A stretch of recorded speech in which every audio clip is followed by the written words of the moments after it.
The taillights disappeared too fast. Not fading, gone, like someone flipped a switch on Nell Davis's entire world.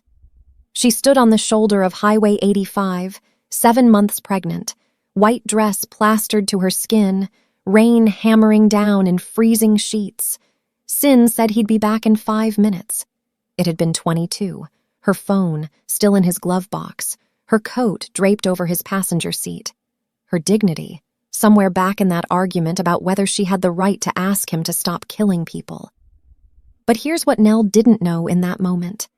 The man circling back for her wasn't coming to apologize. He was coming to prove a point, that she needed him more than he needed her.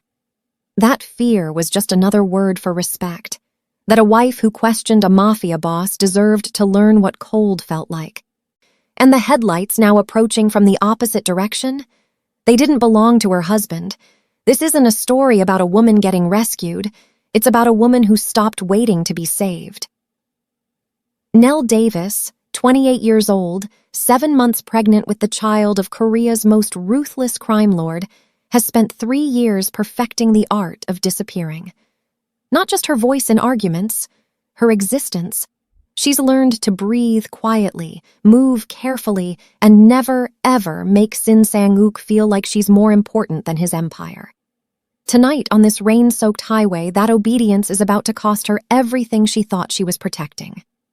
Sin Sang-ook runs the Gold Moon Syndicate with surgical precision, contracts signed in blood, enemies eliminated before they finish their threats. He treats affection like a tactical weakness, and his wife like a subordinate who forgot her rank. The rain was supposed to teach her a lesson about loyalty. Instead, it taught her something else, that hypothermia doesn't care about love, and neither does the rival pulling up in a sleek silver coupe. The window rolls down, not Sin. Kai, the one man Sin warned her never to look at, never speak to, never even think about. The door unlocks with a mechanical thunk that somehow sounds louder than the thunder. Nell has maybe 10 seconds before Sin's Mercedes reappears around that curve.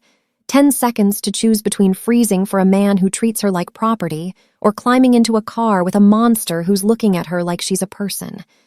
She reaches for the handle. Her hand is shaking, from cold or fear or something that feels dangerously close to relief. She can't tell anymore. But before she can pull it open, Kai leans across the passenger seat, and for the first time in 3 years, someone asks Nell Davis a question that doesn't sound like a command. You getting in, or you gonna stand there and prove him right? If you're wondering what choice a woman makes when she's 7 months pregnant, soaked to the bone, and finally realizes the man she married sees her as a lesson plan instead of a wife, hit that subscribe button. Because what happens in the next 5 seconds doesn't just change Nell's life, it starts a war. The rain hammers harder. Nell's dress clings like a second skin, and somewhere behind her, growing louder through the storm, she hears the low growl of Sin's Mercedes engine returning, 23 minutes too late. She opens Kai's door. The interior is warm. The leather smells like expensive cologne and terrible decisions. Kai doesn't smile, doesn't gloat, doesn't do anything except reach across to click her seatbelt into place like she's someone worth protecting. 3 years from now, Sin will tear this city apart looking for her. He'll burn down warehouses, torture informants, destroy everything Kai built, all to get her back. And when he finally finds her at that neutral ground gala, wearing his rival's colors and walking freely at Kai's side, he'll realize the most dangerous thing he ever did wasn't leaving her in the rain. It was assuming she'd still be there when he decided to come back. The argument started the way it always did, with Nell asking a question Sin had already decided didn't deserve an answer. They were 3 miles from the estate when she made the mistake of suggesting, in the softest voice she could manage, that maybe he didn't need to personally handle the Busan shipment. That maybe, with a baby coming in 8 weeks, he could send someone else into whatever bloodbath was waiting at the docks. Sin's hands tightened on the steering wheel. The Mercedes interior went silent except for the rain drumming on the roof like 1,000 impatient fingers. When he finally spoke, his voice had that particular flatness that meant he was done pretending she had opinions worth considering. You think I built Gold Moon by sending other men to do my work? I think our child deserves a father who's alive to meet him. Wrong answer. Sin pulled the car onto the shoulder so abruptly that Nell's seatbelt locked across her chest. The highway stretched empty in both directions, just dark asphalt and darker rain. He leaned across her, close enough that she could smell his cologne mixing with the leather seats, and popped her door open. Cold air and water rushed in like something hungry. Out! Nell stared at him. Sin, I'm 7 months pregnant. Then you should have thought about that before questioning me in my own car. His eyes were black and flat as river stones. 5 minutes, Nell. Stand out there for 5 minutes and think about whether you want to be my wife or my critic. When I come back, you'll get in this car. You'll apologize and we'll go home. She didn't move. Couldn't quite process that he was serious, that he'd actually... Out. Not loud. Worse than loud. The kind of quiet that made men in his organization start writing their wills. Nell unbuckled her seatbelt. The rain hit her like a slap the moment she stepped onto the gravel. Her white dress, the expensive one Sin had bought her last month, the one he liked because it showed how good his money looked on her, soaked through before she could even close the door. She turned to say something, anything, but he was already pulling away. The taillights glowed red in the downpour for exactly 3 seconds before the Mercedes disappeared around a curve. She stood there, one hand instinctively cradling her belly, the other wrapped around herself like she could hold her own heat in. Her phone was in his glove box. Her coat was draped over his seat. Her dignity was somewhere back in that argument, bleeding out in the space between "I'm scared for you" and "get out of my car." 5 minutes, he'd said. She checked her watch, squinting through the rain. The numbers glowed. 11:47 p.m. At 11:52, she started shivering so hard her teeth clacked together. At 11:58, she couldn't feel her toes anymore. At 12:03, she started walking because standing still felt too much like giving up, and she'd spent 3 years perfecting the art of not giving up on Sin Sang-ook. By 12:09, she'd made it maybe 200 yards down the shoulder. Her dress clung to her legs like wet paper. Every step felt like pushing through concrete. The baby kicked, hard, like even he knew this was a terrible place to be. She stopped. Ike pressed both hands to her belly and tried to remember why she'd fallen in love with a man who treated affection like a negotiation and fear like foreplay. That's when she saw the headlights. They came from the wrong direction. Not from behind where Sin should have been circling back, but from ahead, cutting through the rain like knives. For half a second, relief flooded through her so intense it felt like drowning. He'd come back. He'd realized. The car slowed. Not a black Mercedes, a silver coupe, sleek and low and expensive in a way that whispered rather than shouted. The window descended with a soft, mechanical hum, and Nell's relief crystallized into something much worse than cold. Kai. She'd seen him exactly twice before. Speaked once at a neutral territory business dinner where Sin had gripped her hand hard enough to leave marks every time Kai's eyes drifted their direction. Once in a photograph Sin had burned in their fireplace while explaining in exhaustive detail what happened to people who thought about betraying Gold Moon to the Silver Jackals. He looked different, up close. Less like the demon from Sin's stories, and more like a man who'd been driving through a storm and found something unexpected on the side of the road. Dark hair pushed back from his face, shirt with the top 2 buttons undone, expression somewhere between concerned and calculating. Nell Davis. Not a question. He knew exactly who she was. You're a long way from home. Her jaw locked. She couldn't feel most of her body anymore, but she could still feel pride. And pride told her to keep walking. I'm fine. You're 7 months pregnant, soaked through, and it's 40 degrees out. Kai leaned across the passenger seat, pushed the door open from the inside. You're a lot of things right now. Fine isn't one of them. My husband is coming back. Sure he is. Something flickered across Kai's face that might have been pity or might have been anger. hard to tell in the dark. That why you're walking away from where he left you? Nell's teeth chattered so hard she bit her tongue, the copper taste of blood mixed with rain. She looked back down the highway toward where Sin had disappeared 22 minutes ago. Empty road, no lights, no sound except the storm and her own harsh breathing. Get in, Nell! Kai's voice dropped lower, lost the edge. Whatever lesson he thinks he's teaching you isn't worth catching pneumonia. I'll take you wherever you want to go. Hospital, friend's house, back to your own front door if that's what you need. But don't stand out here proving his point. What point? That you'd rather freeze than admit you deserve better. The words hit harder than the rain. She wrapped her arms tighter around her belly, around the child who didn't ask to have a father who weaponized love and a mother stupid enough to think she could fix him. Behind her, somewhere in the distance, she heard an engine. Deep, familiar. The Mercedes. Too late. 24 minutes too late. Nell opened Kai's door and climbed in before she could change her mind. The warmth hit her like a physical thing. Her skin burned with it, that painful pins and needles rush of feeling returning.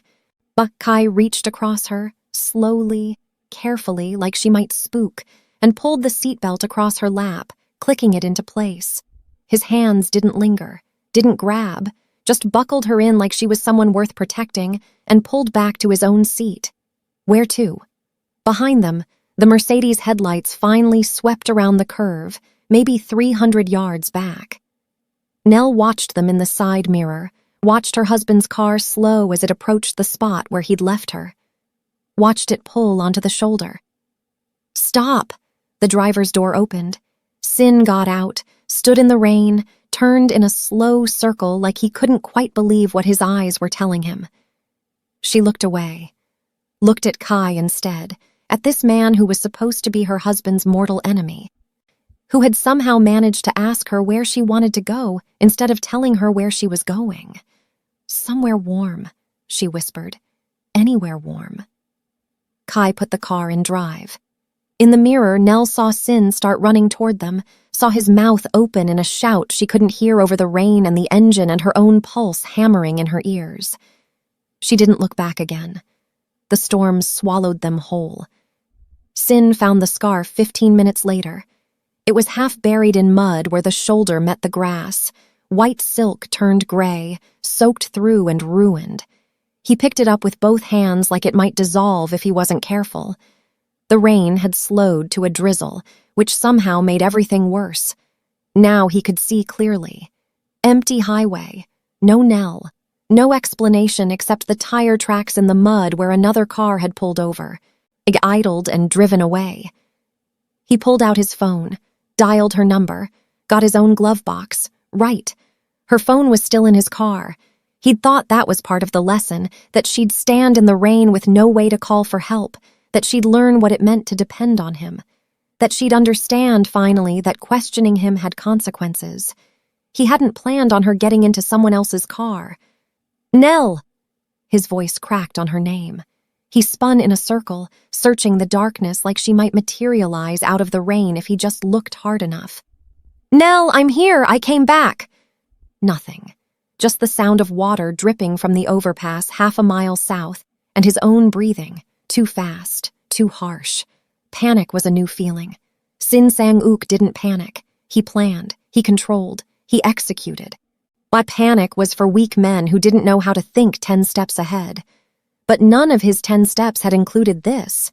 He pulled up his contacts, hit the first lieutenant on his list. Park answered on the second ring, voice rough with sleep. Boss!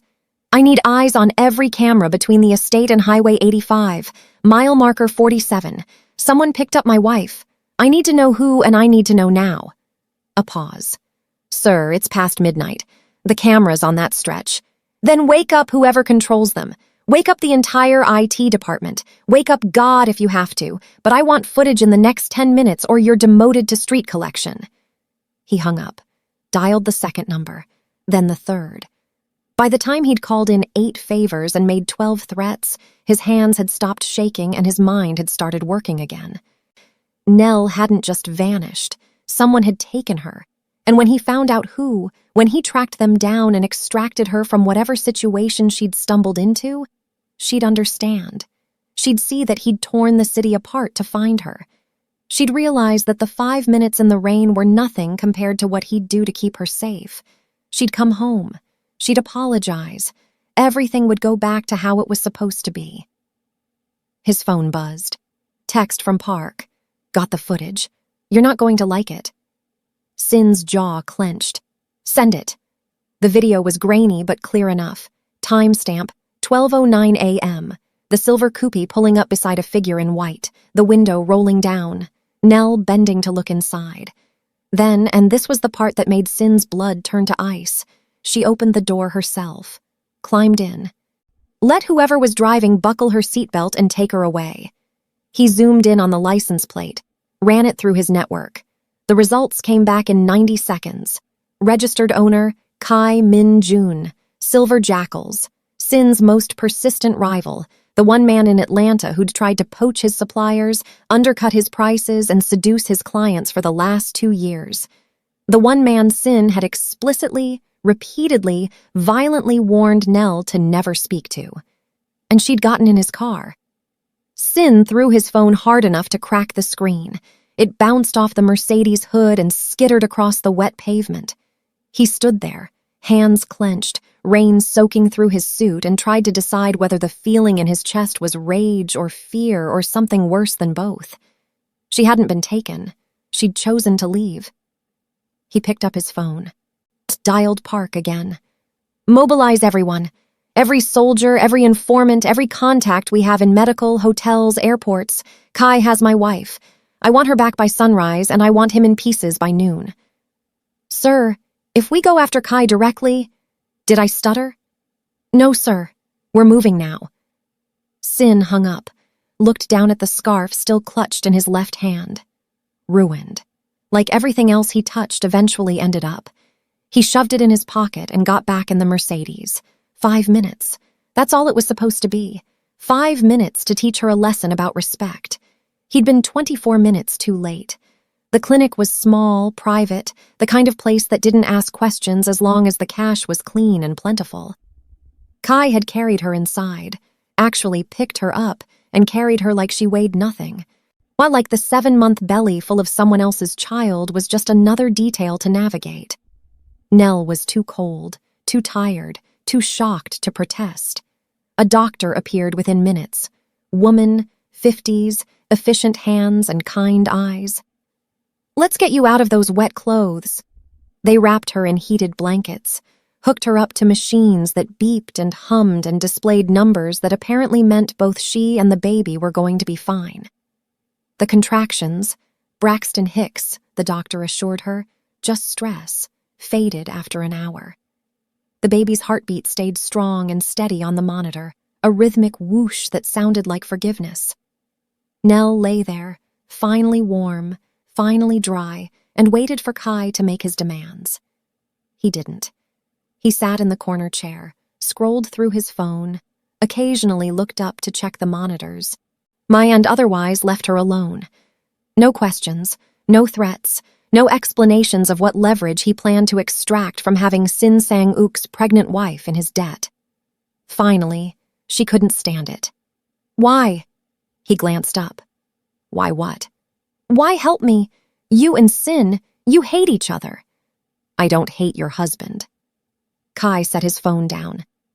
I think he's an arrogant bastard who treats his organization like a dictatorship and his family like employees, but I don't hate him. Hate requires caring enough to maintain an emotion. Sin isn't worth that much energy. Then why pick me up? Because you were freezing to death on a highway at midnight while 7 months pregnant. He said it like the answer should have been obvious. Would you have preferred I kept driving? Nell's hands tightened around the blanket. He's going to come looking for me. I know. He's going to think you kidnapped me. He's going to start a war. Probably.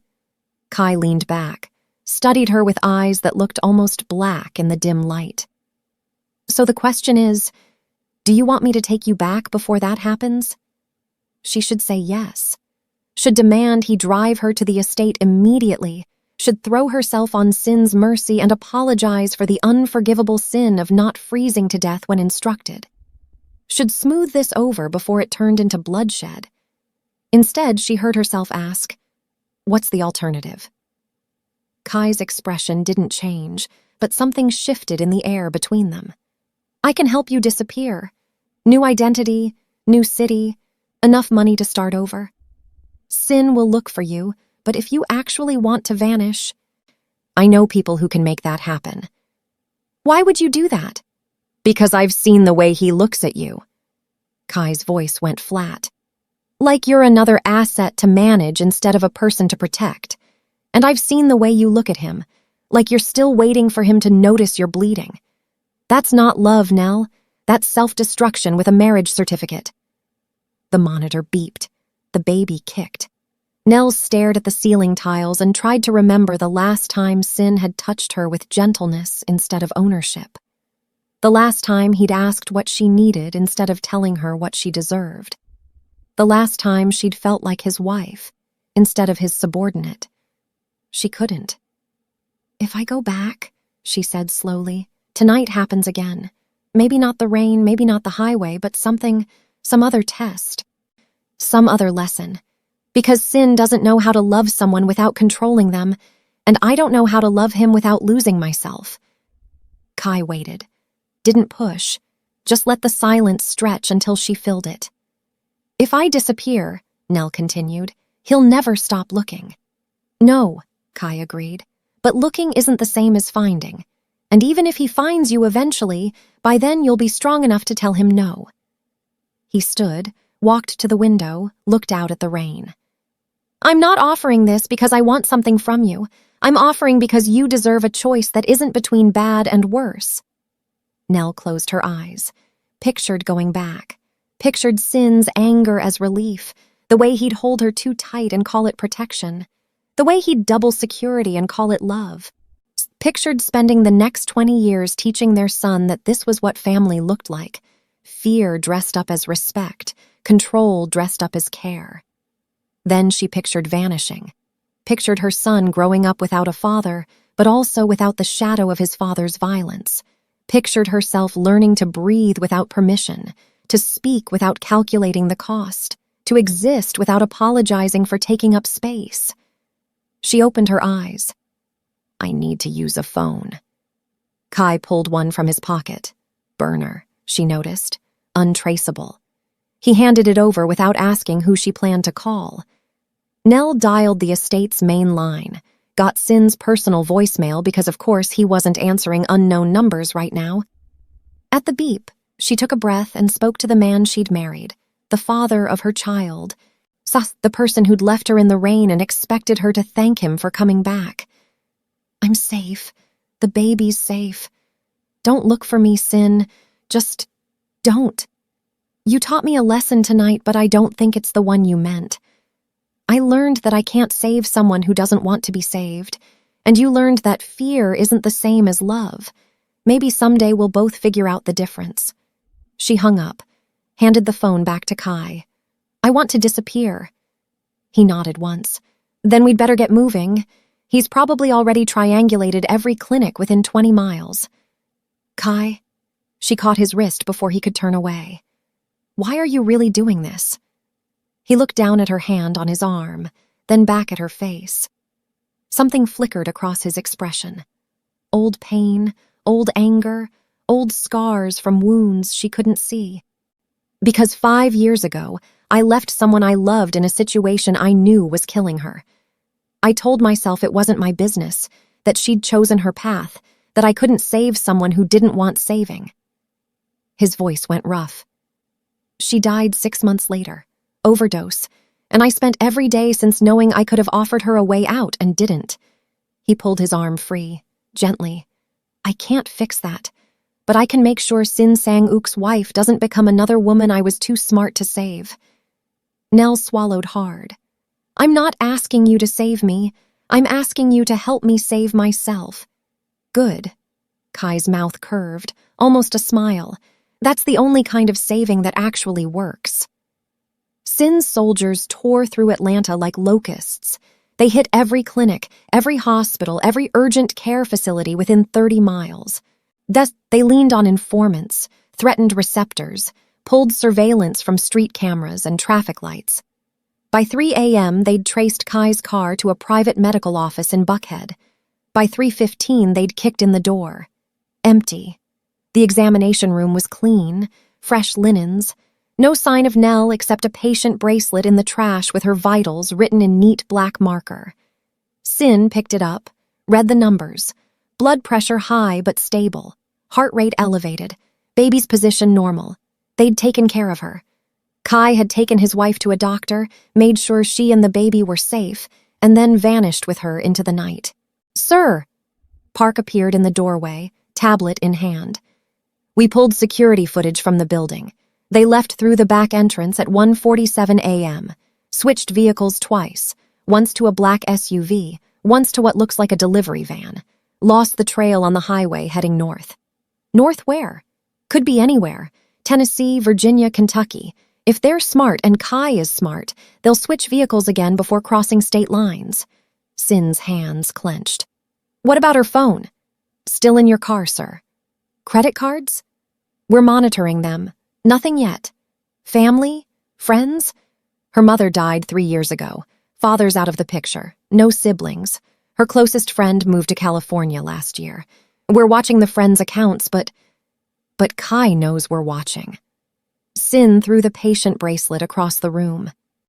"He's had 2 hours to get her underground. Another hour and the trail's completely cold." Park shifted his weight. "Sir, permission to speak freely?" "No." "She left a voicemail. On your personal cell. Might want to listen before we—" Sin's hand shot out. "Phone." Park handed it over. Sin dialed his voicemail, pressed the phone to his ear and listened to his wife's voice tell him she'd learned a lesson, that she couldn't save him, that fear wasn't love. He played it again, and again, and again, until he'd memorized every pause, every breath, every word that translated to, "You broke me, and I'm not waiting around for you to do it again." "Keep looking," he said finally. His voice sounded hollow even to his own ears. "Every contact, every resource, every favor we're owed. I want her found." "And when we find her?" Sin looked at the empty examination room, at the place where his wife had been, had chosen to leave, had picked Kai's protection over his own. "Then I'll figure out how to convince her to come home." Park hesitated. "Sir, with respect, maybe she doesn't want to be convinced." "I didn't ask for your opinion." "No, sir." Park backed toward the door. "We'll keep looking." He left. Sin stood alone in the medical room, surrounded by the evidence of his wife's betrayal and his rival's mercy, and tried to remember when everything had gone wrong. When had teaching lessons turned into pushing her away? When had protecting his authority become more important than protecting his family? He couldn't pinpoint the moment. It had been gradual, death by 1,000 corrections, 1,000 reminders that she was his wife, but he was the boss. That love was conditional on obedience, that questioning him meant choosing to suffer the consequences. 5 minutes in the rain had seemed reasonable when he'd made her get out of the car. A small price for a large lesson.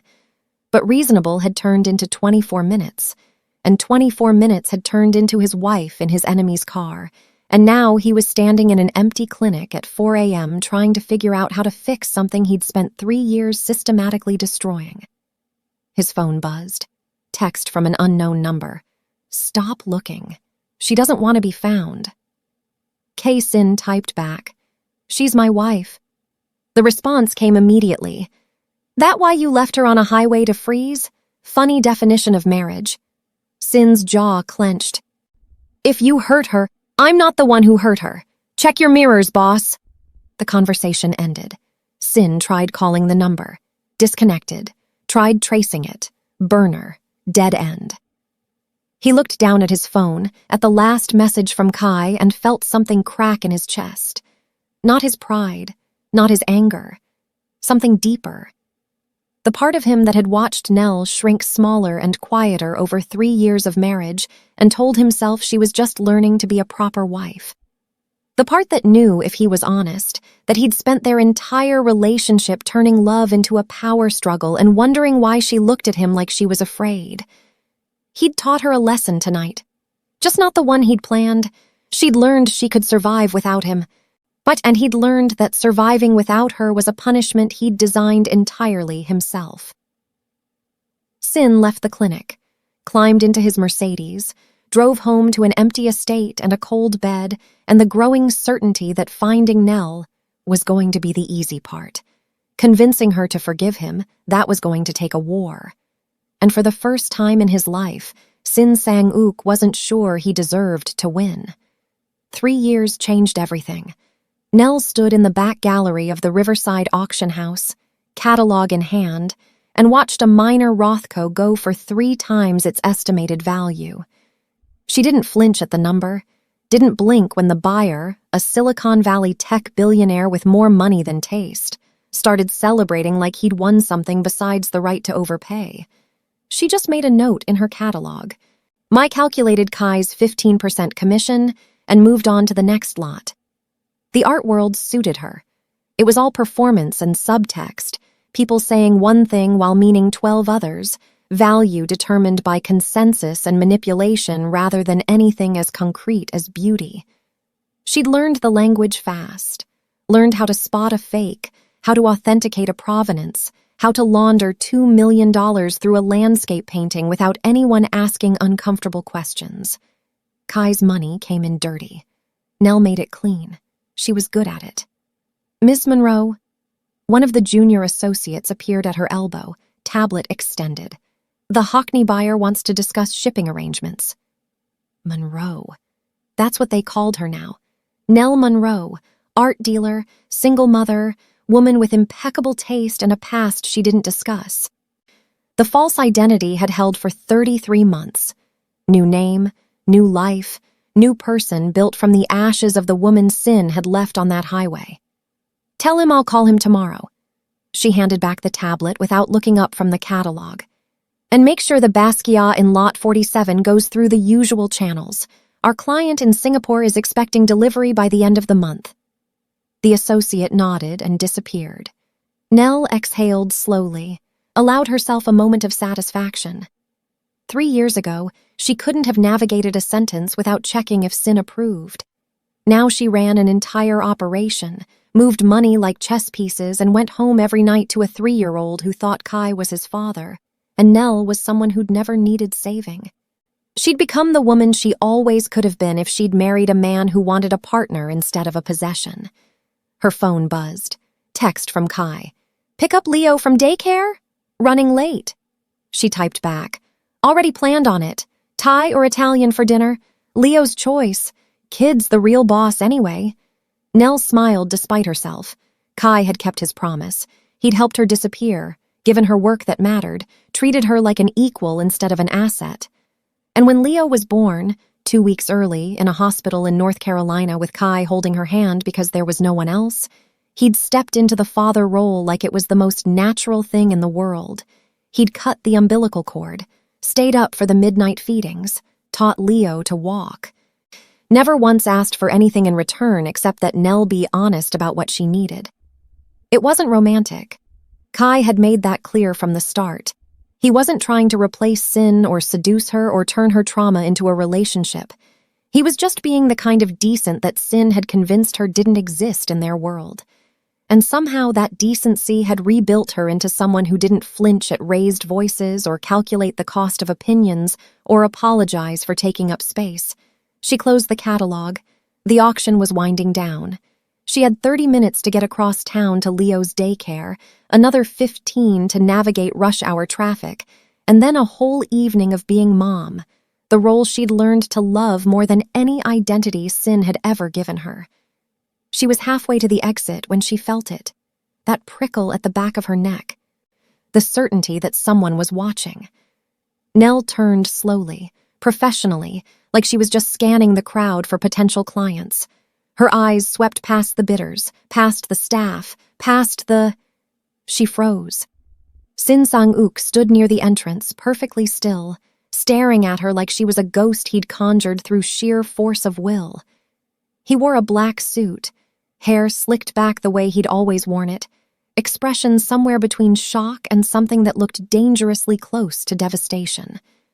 3 years hadn't changed him much. Same sharp features, same cold eyes, same man who'd taught her that love could be a weapon if you held it wrong. Their eyes met across 50 feet of gallery space. For exactly 3 seconds, Nell forgot how to breathe. Then her training kicked in. The training Kai had drilled into her. If Sin ever finds you, don't run. Running looks like guilt. Just be the person you've become and make him realize he's a stranger now. She held his gaze, didn't smile, didn't flinch, just looked at him like he was another buyer, another client, another person who didn't matter enough to disrupt her afternoon. Then she turned and walked toward the exit. "Nell!" His voice cut across the gallery. Not loud, didn't need to be. That voice had commanded empires. Now it was trying to command her. She kept walking. "Nell, stop!" Closer now, he was following. She heard his footsteps, measured and determined, eating up the distance between them. She pushed through the exit into the parking garage, made it 10 steps before his hand closed around her wrist. Not rough, almost gentle, like he'd remembered. Finally, that she wasn't something to maneuver. "Don't touch me," her voice came out flat, cold, the voice of Nell Monroe, not Nell Davis. "I don't know you. You're my wife. I'm a widow." She pulled her wrist free, turned to face him. "My husband died 3 years ago on a highway when he decided teaching me a lesson was more important than keeping me alive. You're just someone who looks like him." Sin's jaw clenched. Up close, she could see the differences 3 years had carved into him. New lines around his eyes, shadows under them that spoke of too many sleepless nights. He looked older, harder, like he'd spent 33 months turning rage into a religion. "I looked for you," he said. "Every day, every resource, I know." Nell crossed her arms. "Your people hit my old credit cards about 600 times. And tracked my phone even though I never turned it back on. Probably tortured half of Kai's organization trying to find me." "I know, Sin. I just didn't care." Something flickered across his face. Pain, maybe, or anger at the pain. "You disappeared. With my child. You don't think I had the right to look?" "You had the right to look 3 years ago when you came back to that highway. You didn't have the right to spend 3 years pretending you cared after spending 3 years before that proving you didn't. I made a mistake. You made a choice." Nell stepped back, put distance between them before his proximity could remind her body of old habits. "And I made mine. Mine just happened to include not freezing to death because my husband decided fear was an appropriate teaching method." "Kai manipulated you." "He saw an opportunity and—" "Kai saved me," her voice sharpened. "He drove me to a hospital, made sure the baby was safe, asked me what I wanted instead of telling me what I deserved. That's not manipulation, Sin. That's basic human decency. The fact that you can't tell the difference is exactly why I left." Sin's hands clenched. She could see him calculating, trying to find the right words, the right leverage, the right threat to make her remember she was his. "Where is my son?" "Safe. I want to see him." "No. Nell, he doesn't know you. You're a stranger who shares his DNA and nothing else." She pulled out her phone, checked the time. "I have to go. Don't follow me. Don't look for me. Just accept that the woman you married died on that highway. And the person standing here isn't interested in resurrection." She started to walk away, made it 3 steps before he spoke again. "I never stopped loving you." Nell stopped, didn't turn around, just stood there, back to him, letting the words settle like fallout. "Yes, you did. You just didn't stop owning me. There's a difference, Sin. I finally learned it." She walked to her car, got in, drove away, didn't check the rearview mirror to see if he was watching. She already knew he was. Sin Sang-ook didn't know how to let go of things he considered his, but Nell Monroe knew how to keep driving. The war started 3 days later. Kai's warehouse in East Atlanta burned first, then the shipping facility near the airport. Then 2 front businesses, a restaurant and a dry cleaner, went up in coordinated strikes that spoke of military precision and unlimited budget. Sin wasn't being subtle. He was sending a message written in smoke and fire. Give her back. Nell watched the news footage from Kai's office, standing beside him while he fielded calls from lawyers and insurance adjusters and soldiers asking permission to retaliate. She kept her expression neutral, but her hands shook. This was her fault. Her presence had painted a target on everything Kai had built. I should leave, she said quietly. Take Leo. Disappear again. If I'm gone, Sin will stop.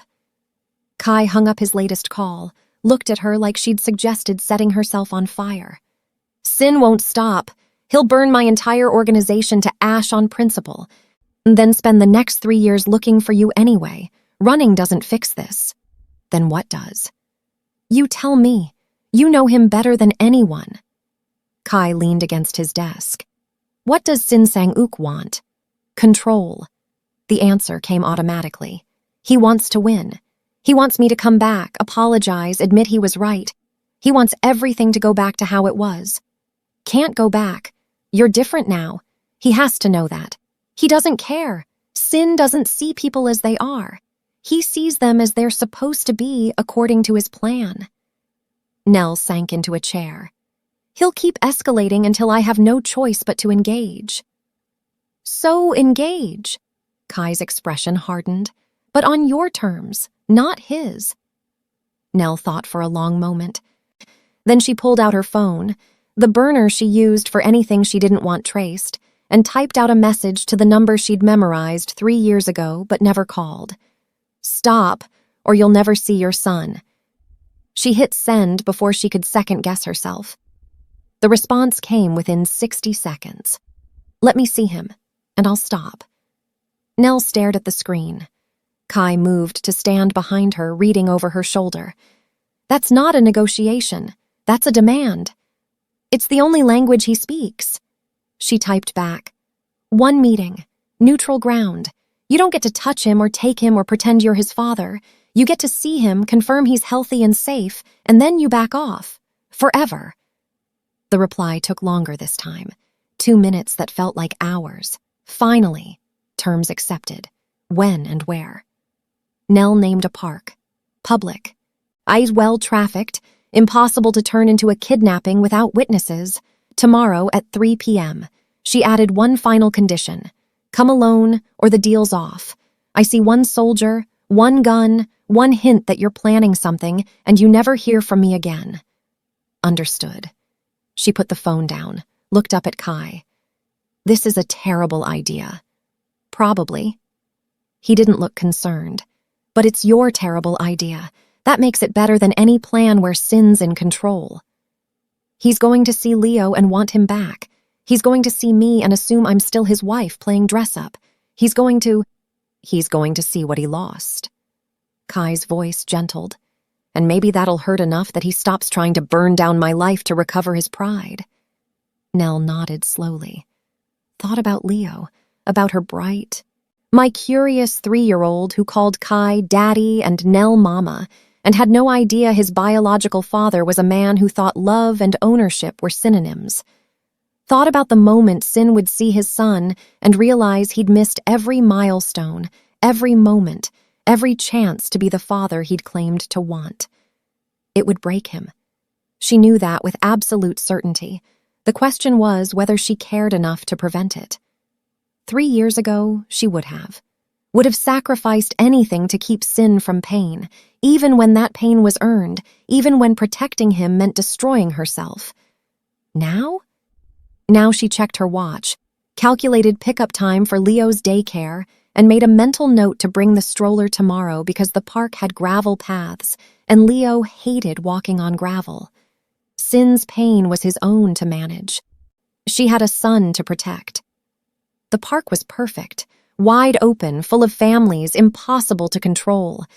Nell arrived 15 minutes early with Leo in the stroller and Kai at her side. Not hiding, not scared, just a woman with her son, and the man who'd proven family was built through presence, not biology. Leo chattered in the stroller, pointing at dogs and birds and other kids on the playground. He had Sin's dark hair, but Nell's eyes, his features a perfect blend of both parents. He looked happy, healthy, loved. At exactly 3 p.m., Sin appeared. He walked alone, as promised. No visible weapons, no soldiers lingering by parked cars. Just a man in an expensive suit crossing a public park like he was walking to his own execution. His eyes found Nell first, then dropped to the stroller. And something in his expression cracked so completely she almost felt sorry for him. Almost. He stopped 10 feet away, didn't come closer, like he'd finally learned that proximity required permission. Nell, Sin, her voice stayed level. You wanted to see him. There he is. Sin's eyes hadn't left Leo. The boy stared back with toddler curiosity. No recognition, no fear, no joy. Just the mild interest of a 3-year-old encountering a stranger. What's his name? Leo. Leo. Sin repeated it like a prayer. He looks healthy. He is.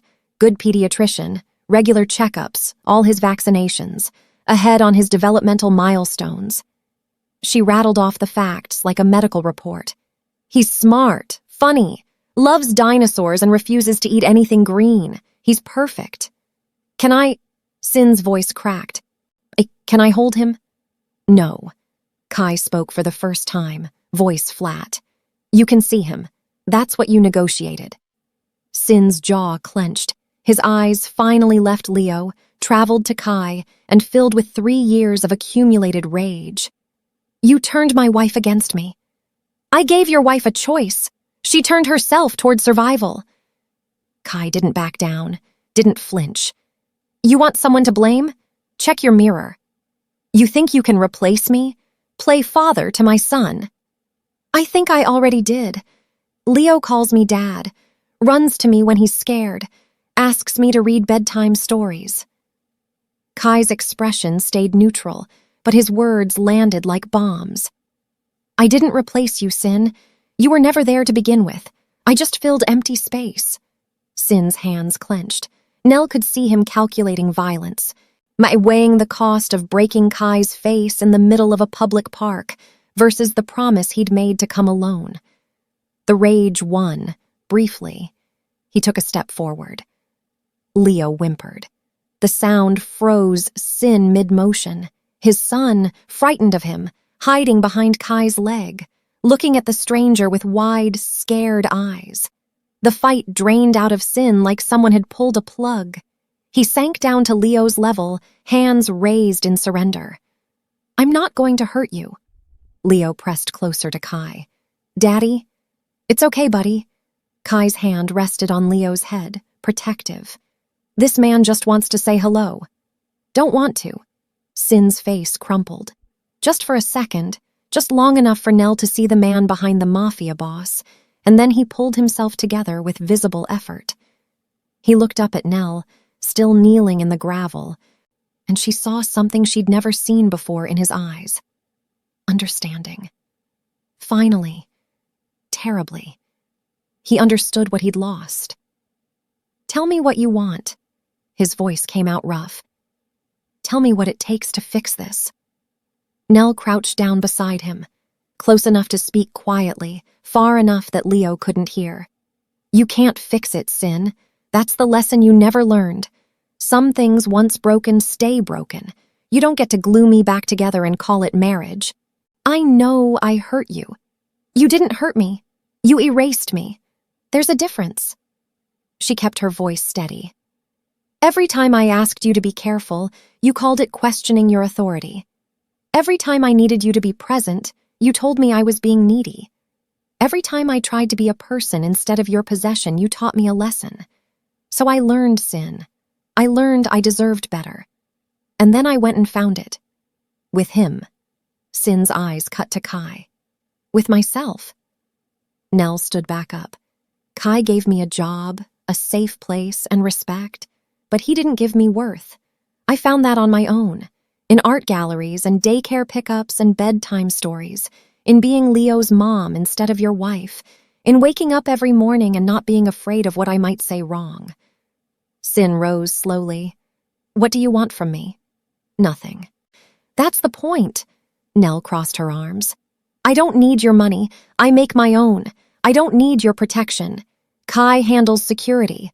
I don't need your love because it came with too many conditions I couldn't meet without dying. I'm not asking for anything except that you stop burning down Kai's operation and leave us alone. He's my son. Biologically. But biology doesn't make you a father. Being there does. Showing up does. Cutting umbilical cords and staying up for fevers and teaching him to tie his shoes. That makes you a father. You were too busy running an empire to do any of that. I can do it now.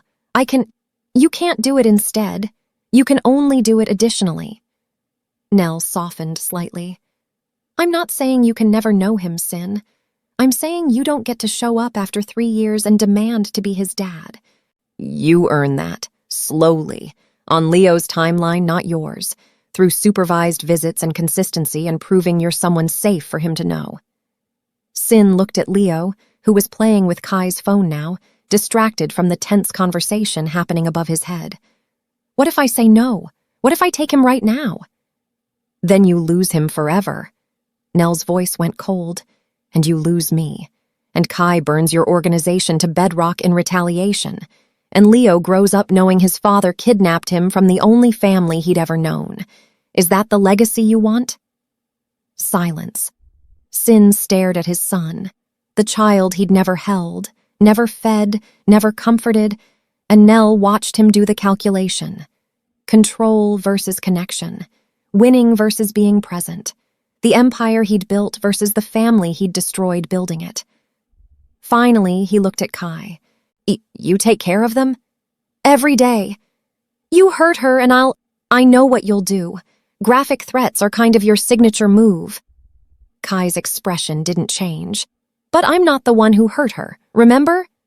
Sin flinched, turned back to Nell. What are your terms? You stop the war. You leave Kai's operation alone.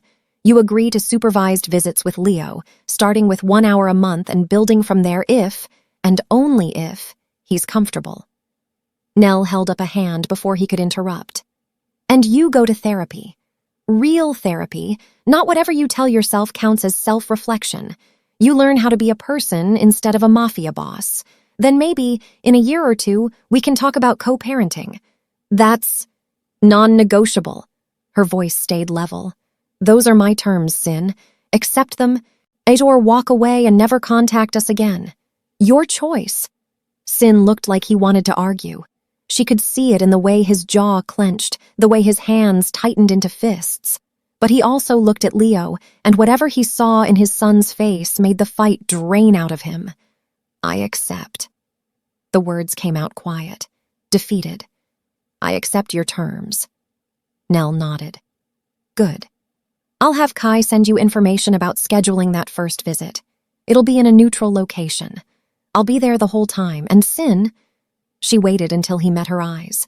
If you try to take him, if you try to manipulate him, if you do anything that makes him scared or confused or hurt, you're done. Permanently. Understood? Understood. Then we're finished here. She turned to Kai. Let's go home. They walked away. Sin stood in the middle of the park, alone, watching his family leave without him. Nell didn't look back.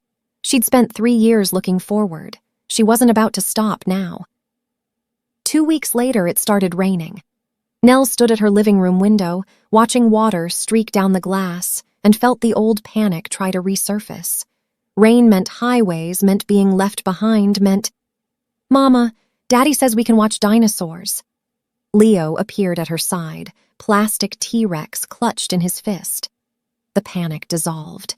She wasn't that woman anymore. Wasn't standing on a roadside waiting for someone to decide she was worth coming back for. She was standing in her own home, her son beside her, her life entirely her own. Dinosaurs sound perfect, she said, scooping Leo up. He giggled, wrapped his arms around her neck, and she carried him to the couch where Kai was queuing up Leo's favorite documentary. They settled in, Leo between them, pointing at the screen and making roaring noises. Kai's arms stretched across the back of the couch, not touching Nell, but there if she needed it. The rain drummed against the windows. Inside, everything was warm and safe and exactly as it should be. The doorbell rang. Nell stiffened. Kai caught her eye. Silent question. She shook her head. She wasn't expecting anyone. He rose smoothly, checked the security camera on his phone, and his expression shifted into something that might have been pity. "It's Sin." Nell's hands tightened around Leo. "Did we have a visit scheduled?" "No." "Then why is he—" She stopped, looked at the rain, looked at the time, just past 7 p.m., dark and cold. Looked at Kai's face and saw that he'd already figured it out. "He's not trying to come in," Kai said quietly. "He's just standing there, in the rain." Nell stood, moved to the window, looked out through the curtain. Sin stood on her porch, perfectly still, water soaking through his expensive suit. He wasn't knocking, wasn't demanding entry, just standing there, umbrella in his hand, unopened, like he was waiting for something, like he was waiting for permission. She watched him for a long moment, watched rain plaster his hair to his forehead, watched him make no move to leave or to force his way in, just waiting. Learning, finally, what it meant to be on the outside asking to be let in instead of on the inside deciding who got thrown out. "Mama!" Leo appeared beside her. "Who's that?" Nell crouched down to her son's level. "Remember how we talked about how some people have different families? How Jamie has 2 moms and Noah lives with his grandma?" Leo nodded seriously. "Well, that man outside, his name is Sin, and he's your biological father. He wasn't able to be your daddy like Kai is, but he'd like to be your friend, if that's okay with you." Leo peered out the window. "Why's he standing in the rain?" "Because he's waiting for us to invite him in." "Is he gonna stay?" "No, baby. He's just visiting." She smoothed Leo's hair.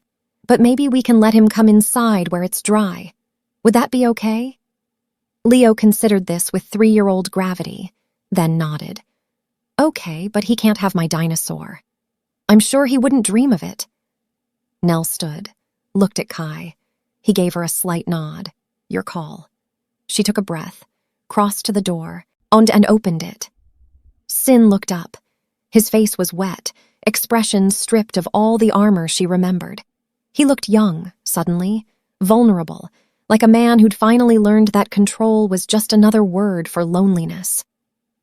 "I didn't have a visit scheduled," he said. His voice was rough. "I know I shouldn't be here, He swallowed hard. 3 years ago, I left you in the rain, and you got in someone else's car, and I lost everything, so I thought if I stood here in the rain and waited and didn't leave until you decided I could come in, maybe I could learn the lesson I should have learned then." Nell held his gaze. "Which is, that love means waiting, not commanding. That family is something you're invited into, not something you own." He looked down at the umbrella in his hands. "And that some people deserve to stay dry even when I think they need to get wet." She studied him, looked for manipulation, for calculation, for the angles he always played, found nothing except exhaustion and something that looked almost like hope. "You can come in," she said finally, "for 1 hour. You can meet Leo properly.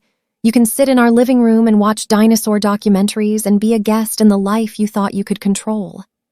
She stepped back, held the door open. "But Sin, you don't get to be the lesson anymore. You get to be the student. Understood?" "Understood."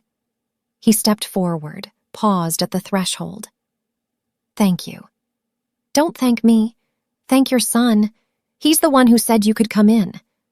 She closed the door behind him. "Leo, honey, come meet our visitor."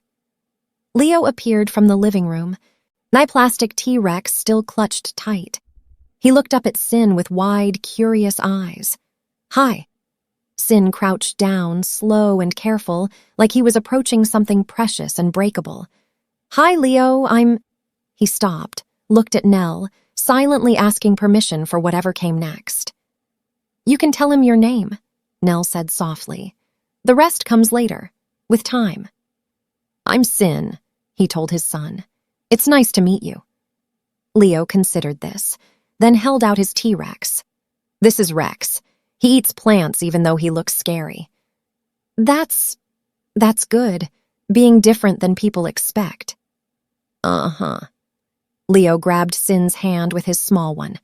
"Come watch dinosaurs, but you have to sit on the floor because the couch is full." Sin let himself be pulled into the living room.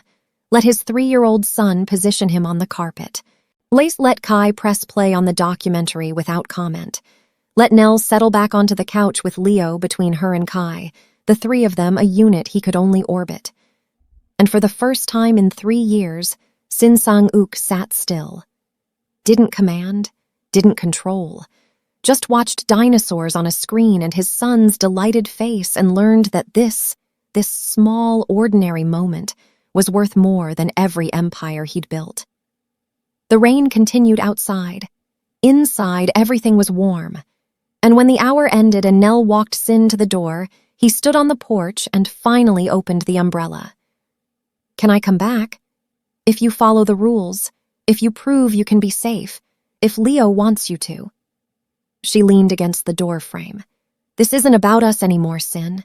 It's about him and what he needs, and not what you want." "I know." He looked back at the house, at the warm glow of windows he had no right to be inside. "I'm sorry, for all of it. For the rain and the control and thinking fear was love. I'm sorry." "I know you are," Nell's voice gentled. "But sorry is the start, not the finish. You have to prove it, consistently, for years, and even then you might never get back what you lost." "I understand." "Good." She started to close the door, then paused. "Sin, the therapy isn't optional. It's mandatory. You show me proof you're going or the visits stop."